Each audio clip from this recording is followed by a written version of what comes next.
We remain steadfast in our commitment in delivering local news that matters. Stories that inspire. Enriching the lives of Filipinos in the Philippines and across the globe. This is your GMA Regional TV. Buong puso para sa Pilipino.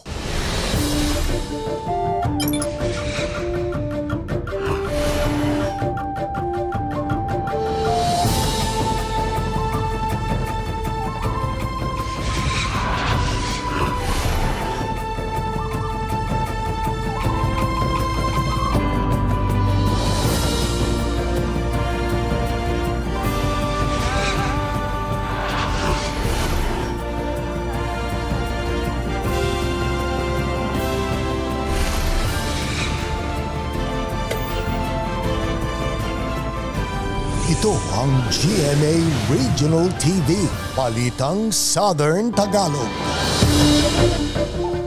Magandang hapon mga kapuso. Narito na ang Balitang Southern Tagalog. Hatid namin ang mga pinakamalaki at pinakahuling balita sa Timog Katagalugan. Live mula rito sa GMA Batangas Station, ako po si Ace Medrano. Ako naman po si Ivy Saunar Gasang. Tumaas ng piso hanggang 2 piso kada kilo ang presyo ng bigas sa Batangas City New Market. Ang taas presyo sa bigas dahil sa patuloy na pagtaas sa farm gate price ng palay ayon sa Sinag. Alamin yan sa report ni Denise Abante. Halos 4 na taon na raw na tindera ng bigas sa Batangas City New Market ang 45 anyos na si Alan. Sa tagal niyang nagtitinda, ngayon lang daw siya nakaranas ng sunod-sunod na taas presyo sa bigas. Hindi na rin naman daw niya maibaba pa ang presyo dahil nalulugi na rin sila sa pagbebenta. Magbabago na naman ang aming pagbibenta. Mahirap na naman magbenta ng bigas. Ang alam ng mamimili, tinataas namin. Pero hindi naman sadyang mataas ang dating ng bigas. Mahirap, matumal.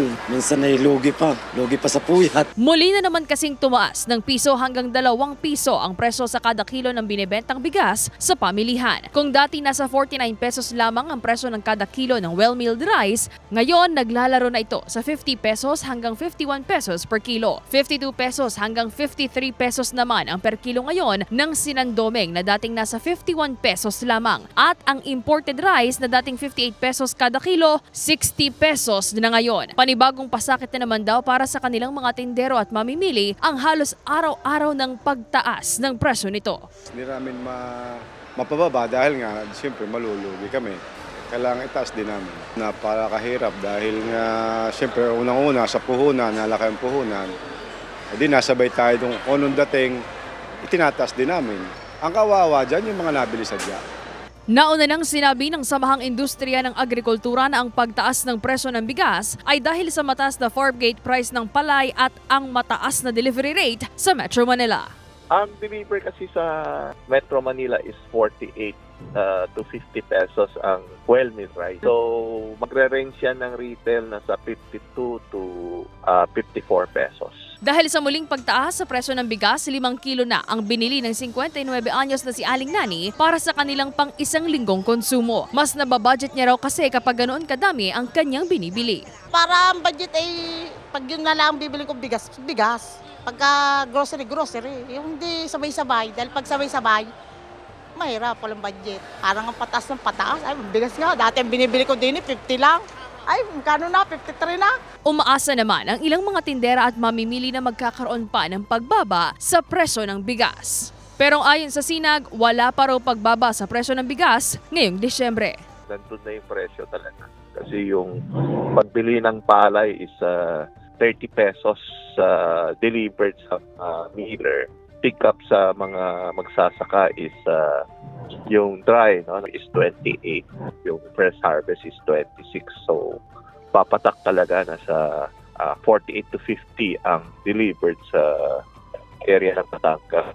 Kasama si J.R. Manjares, Denise Abante, Balitang Southern Tagalog. Nagprotesta ang isang environmental group sa Batangas para wakasan ang paggamit ng fossil fuel. Ang grupo suportado ang Climate Accountability o Klima Bill na nakahain sa Kongreso. Narito ang report ni Paul Hernandez. Laki sa tabing dagat sa barangay Tabangao, Aplaya, Batangas City, ang 26 anyo sa bangkerong si Emil. Pansinan niyang habang lumalaon ng taon, mas lumalala raw ang pagbabago sa klima. Ang lugar na hindi binabaha sa kanila, lumulubog na raw ngayon. Aniya, nasa tao rin ang problema. Gaya pagtatapon ng basura, nababara ng kanal, pagtatapon ng kung saan-saan, na nagdudulot po ng pagbaha, pagputol ng mga puno.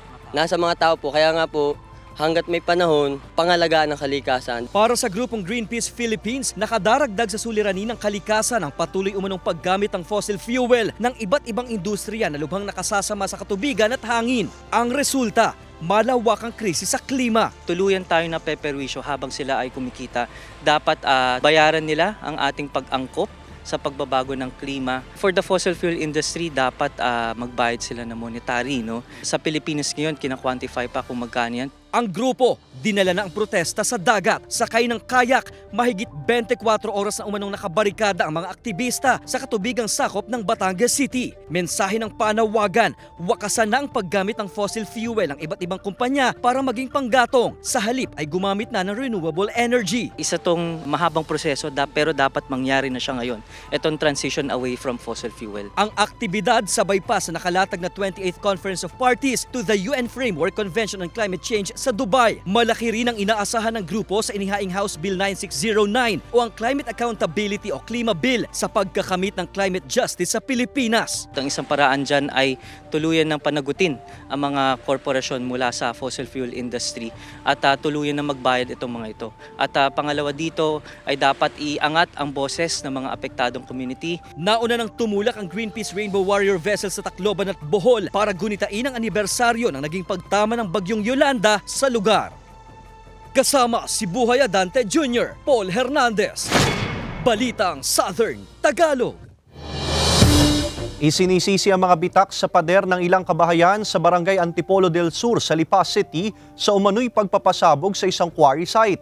Ang detalye sa report ni Denise Abante.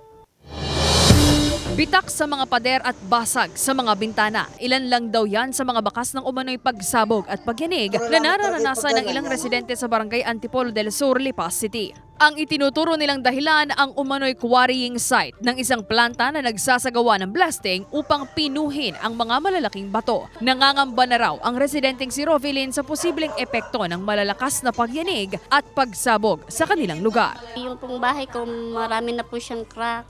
Natatakot po ako baka biglang bumigay. Magaling po pag walang tao dito sa baba. Paano po pag meron, di maguguhuan. Nagugulat po ako, kala ko lumilindol.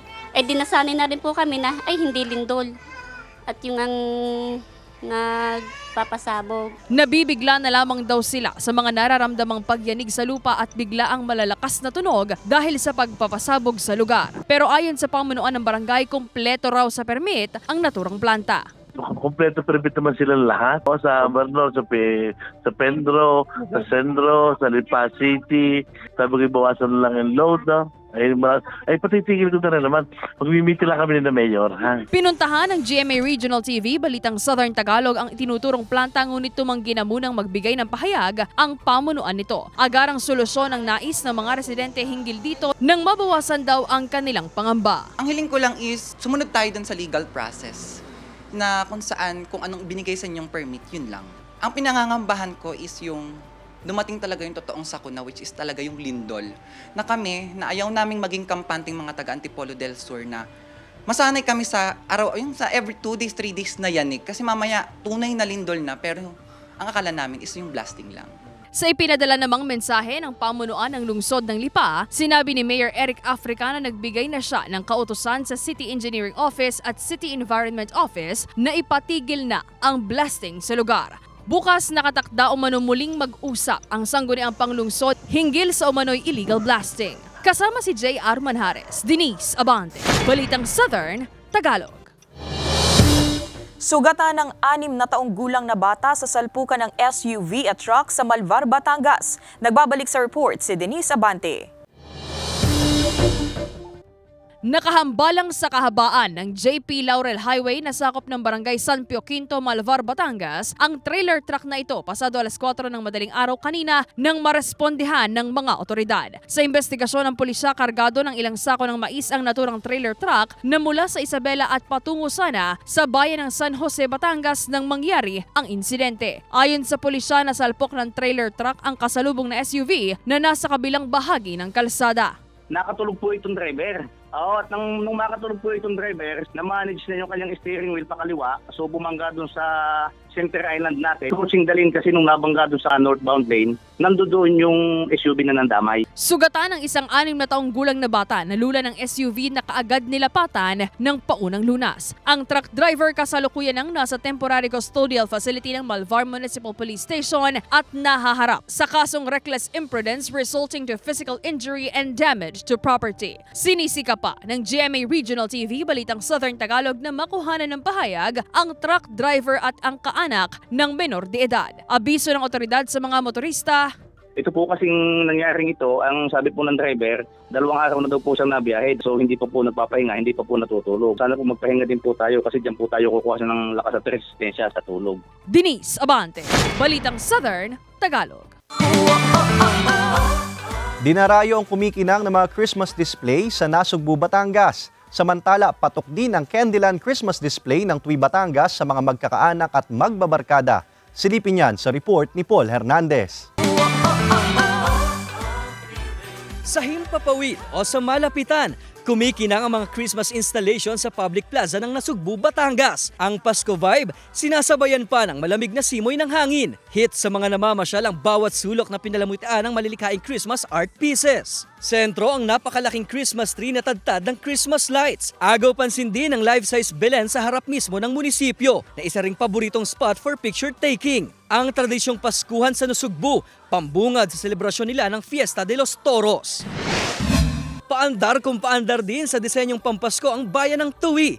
Hindi tinipid, mula sa harap ng munisipyo hanggang sa municipal garden, mawiwili kang pumasyal. Malulula ka sa giant Christmas tree nila na kumukuti-kutitap dahil sa Christmas lights. Tema ng Christmas installation ngayong taon, Candyland. Mapayang at young at heart ka man, solo, barkada o family bonding, tsak na ma-enjoy sa pamamasyal. Sa Sugar Rush area, mukha ikaw na lang hinihintay sa sleigh ni Santa. Katakam-takam ding pagmasdan ng naglalakihang lollipops at candy canes. Mabibisita ng mga turista at residente ang Candyland theme pasyalan gabi-gabi hanggang sa pagsapit ng Pasko. Paul Hernandez, Balitang Southern Tagalog. Mga kapuso, bukas araw ng Biyernes, December 1, mawawala ng supply ng kuryente ang ilang barangay sa lungsod ng Tanawan at bayan ng Talisay, Batangas na magsisimula alas 9 ng umaga hanggang alas 5 ng hapon. Bunsod ng uprooting at relocation ng mga poste at upgrading ng mga transformer. Ito ang GMA Regional TV, Balitang Southern Tagalog.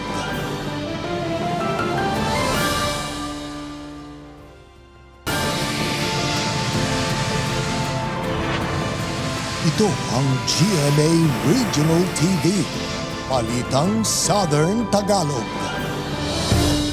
Nakatakdang dumating ang 21 metric tons ng imported na sibuyas sa bansa ngayong Disyembre. Nangangamba naman ng ilang onion dealers sa Batangas na matambakan ng supply kapag dumating na mga imported na sibuyas. Para sa detalye, makakasama natin live si Paul Hernandez. Paul?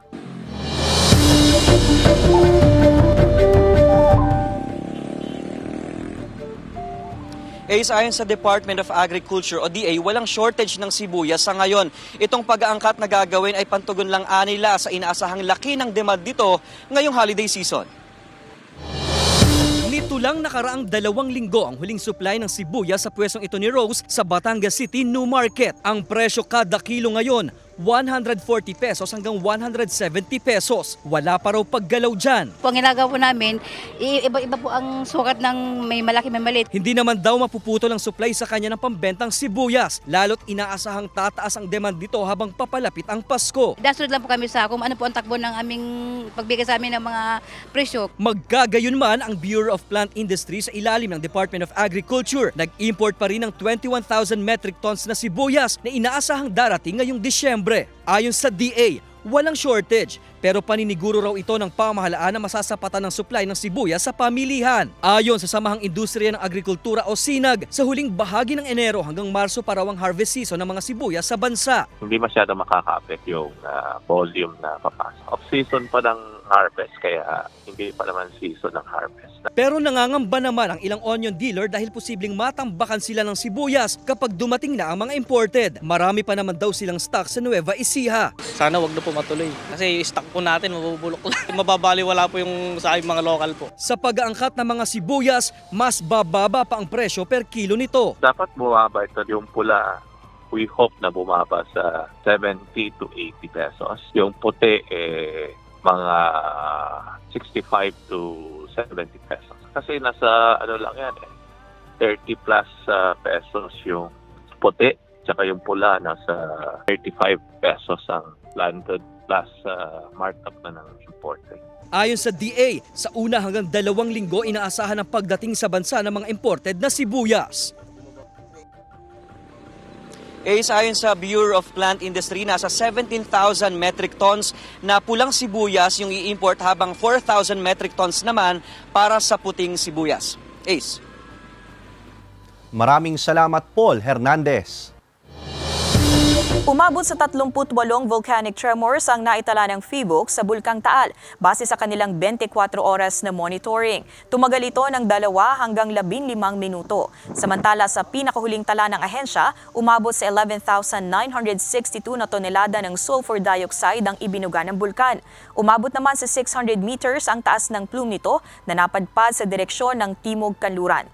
Nananatili pa rin sa Alert Level 1 ang bulkan ayon sa ahensya, kaya hindi pinahihintulutan ang pagpasok sa Taal Volcano Island, lalo na sa main crater nito at sa Daang Castilla Fissures. Mahigpit pa rin ipinagbabawal ang paglipad ng anumang aircraft sa tuktok ng bulkan. Pinag-iingat din ng otoridad ang publiko sa posibleng biglaang pagputok ng steam o phreatic explosions, volcanic earthquakes at maninipis na ashfall. Sugatan ng 6 na katao sa banggaan ng truck, jeep at SUV sa Timonan, Quezon. Tutukan yan sa report ni Denise Abante.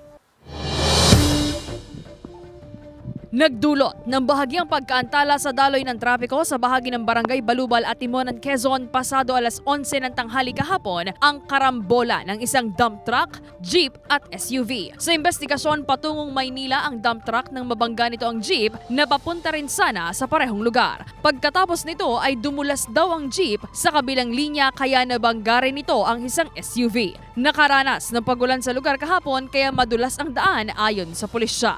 Si Vehicle 3 po, gusto niya umovertake sa jeepney. Kaya lang po, pag overtake niya, nakita niya na mayroon palang kasalubong. Kaya na hindi niya na nakakarkuda. At pagpasok niya dun sa linya na, nahagip niya na yung si Vehicle 2 hanggang sa nagkarambola na. Sugatan ang 6 na katao na agad dinala sa pagamutan. Nagkaroon na rin daw ng pag-uusap sa pagitan ng mga driver ng 3 sasakyan hinggil sa danyos na babayaran ng driver ng dump truck at pagpapagamot sa mga biktima. Paulit-ulit namang paalala ng pulisya sa mga motorista. Sa mga driver, konting ingat po talaga, lalo pag babagtas po na ito po sa aming bayan at lagi pong maulan ngayon ang aming pong panahon dito sa aming bayan. Malaki po talaga ang chance na ma-aksidente po kayo na habang tumatawid po kayo dito sa aming bayan. Sinisika pa ng GMA Regional TV, Balitang Southern Tagalog na makuhanan ng pahayag ang mga biktima at ang truck driver. Denise Abante, Balitang Southern Tagalog. Mga kapuso, bukas araw ng Biyernes, December 1, mawawalan ng supply ng kuryente ang ilang barangay sa mga bayan ng Lemery, Lian at Calatagan, Batangas. Magsisimula ito alas 8 ng umaga hanggang alas 5 ng hapon, bunsod ng paglilipat ng mga poste at row clearing ng mga linya. Sabay dumalo sina Firefly movie stars Miguel Tan Felix at Isabel Ortega sa exclusive screening ng official trailer ng pelikula. Samantala may pasilip si Marian Osabel sa kanilang paghahanda sa Queendom Live sa December 2. Narito ang report ni Hazel Alviar.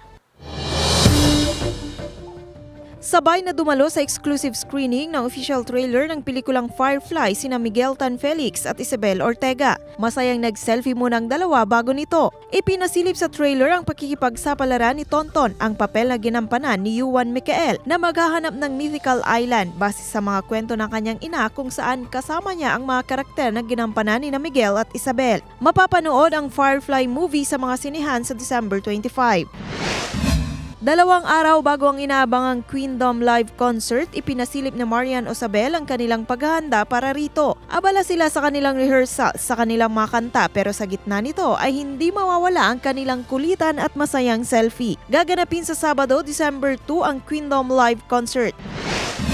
Samantala ngayong Huwebes, handang iligtas si Black Rider ang mga taong walang kalaban-laban sa kamay ni Calvin at magkakaharap na silang muli ng malapitan. Ang pagsugod na yan ni Black Rider abangan mamaya pagkatapos ng 24 oras. Hazel Alvior, Balitang Southern Tagalog. Ito ang GMA Regional TV, Balitang Southern Tagalog.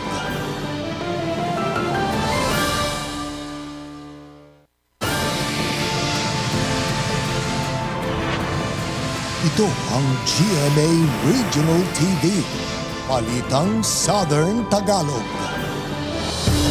Humigit kumulang 2,500 ang mga kumandidato na nakapaghain ng sose sa Batangas City ayon sa COMELEC. Ang detalye sa report ni Paul Hernandez. Nakaabang sa baba ng opisina ng COMELEC Batangas City ang mga naghahabol makapagsumite ng Statement of Contributions and Expenditures o SOSE. Eksena yan mag-aalas 6 na ng gabi kahapon. Pinayagan pa ng COMELEC na makapaghain ang mga last-minute filers basta pasok sa 30-meter radius ng opisina ng komisyon. There was a message from the head office that what we do with the COC we also follow. So we observe the 30 meters. So after 5 p.m., wala pa naman siyang 30 meters pero mahaba pa rin. Mahaba pa rin. Pinakamaraming naghabol sa deadline kahapon, mga kabataan. Sa pagtatapos kahapon ng SOSE filing, humigit kumulang 2,500 ang natanggap nilang SOSE mula sa mahigit 3,200 official BSKE candidates. Besides sa usual errands, meron reporting. Like yung SK, meron sila mga report, activities kasama yung DILG, turnovers, mga ganun. Ayon sa COMELEC, tiniyak na lahat ng mga nagwagi sa eleksyon nakapagpila ng SOSE. Lalo at iminamandato rin ito ng DILG. Mariin daw ang bili ng ahensya sa mga nanalo. Pero babala ngayon ang komisyon sa mga pumaliang maghain ng SOSE kahit hindi pa pinalad. Of course, they'll be disqualified, di ba?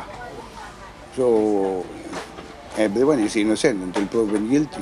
If you're proven na you didn't file the SOSE and you have the order, be disqualified. Pagkakaabalahan naman daw ngayon ng opisina ang voter registration sa Pebrero. Kasama si Buhay Adante Jr., Paul Hernandez, Balitang Southern Tagalog. Mga kapuso, epektibo bukas, December 1 hanggang January 31, 2024, muling ipatutupad ang seasonal closure sa karagatan ng Batangas. Sa panahon ng implementasyon, ipagbabawal ang mga palakayan ng mga basnig at pangulong sa panguhuli ng mga isdang galunggong, matambaka at mga maliliit na isda o dulong. Simula naman January 1 hanggang March 31, 2024, ipagbabawal naman ang paggamit ng mga pinong lambat. Ito ay alinsunod sa pagpapatupad ng Philippine Fisheries Code na layuning mabigyan ng sapat na panahon na makapangitlog ang mga isda at lumaki ang mga similya para sa muling panunumbalik ng sigla ng pangisdaan.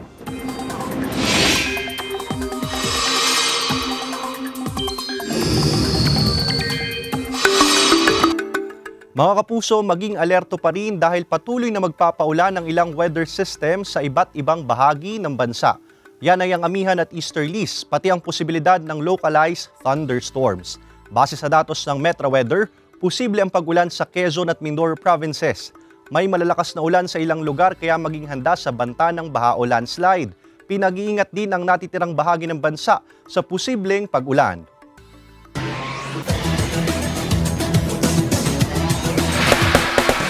Mga kapuso, abangan si NCAA Season 99 Men's Basketball ang do-or-die match ng LPU Pirates laban sa San Beda Red Lions. Makabawi at muli na kaya makabangon mula sa pagkatalo ang LPU Pirates o magtuloy-tuloy na ang panalo ng San Beda Red Lions hanggang sa finals? Bukas, makikilala na ang koponan na haharap sa Mapua Cardinals at maglalaban para sa inaasam na kampyonato. Alamin yan bukas, December 1, simula alas 3 ng hapon, live sa GTV.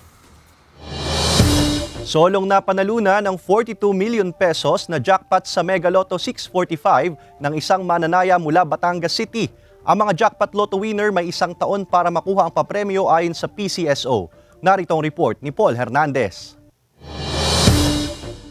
Masayang sasalubungin ng isang lotto player ang Pasko na tumaya sa lotto outlet sa Batangas City nang masolong mapanalunan ang tumataginting na jackpot na higit 42 million pesos sa Mega Lotto 645 draw. Nasungkit ng maswerteng player ang winning combination na 6, 23, 25, 29, 22 at 36. Hindi na ibinigay ng Philippine Charity Sweepstakes Office of PCSO ang detalye kung saang mismong outlet sa Batangas City nabili ang ticket. Ayon sa PCSO, binibigyan ng isang taon ng mga jackpot winners para makuha ang papremyo. Batayan sa itinatakda ng RA 1169 o Law on Lotteries. At kung hindi makukuha, diretso sa charity fund ang papremyo. Kineklaim ang jackpot prize sa PCSO main office sa Mandaluyong City. Ayon pa sa PCSO, lahat ng mga nanalo ng higit 10,000 piso, otomatikong may 20% tax sa ilalim ng Tax Reform Act for Acceleration and Inclusion Law. Samantala sa jackpot estimates ng PCSO, pinakamataas na mapapanalunan ngayon ng Super Lotto 649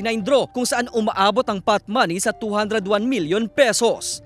Kasama si Buhay Adante Jr., Paul Hernandez, Balitang Southern Tagalog. Partner, mga kapuso, last day of November, December 1 na nga po bukas at habang papalapit ang Pasko, bukod syempre sa mga pailaw, mas dumarami yung mga activities na pwedeng mapanood ng mga pamilya. Isa na dyan ang Pasko mula sa puso na gaganapin po bukas sa Calaca City Hall grounds. Syempre partner, mga kapuso, makakasama ng ating mga kapusong Calacazen sina Kapuso Stars Rabia Mateo, Jeric Gonzalez, Paul Salas at Jake Vargas. Halina't saksihan ang Christmas lights display na handog ng pamahalaang lungsod ng Calaca bukas 6 p.m. Kita-kits mga kapuso. Samantala, mapapanood nyo po ang episode na ito at iba pang pinakahuling lokal na balita sa official website ng GMA Regional TV, www.gmaregionaltv.com. Pwede rin kayong bumisita sa aming official YouTube channel, GMA Regional TV, at i-click ang subscribe button para sa pinakamaiinit na balita mula sa rehiyon.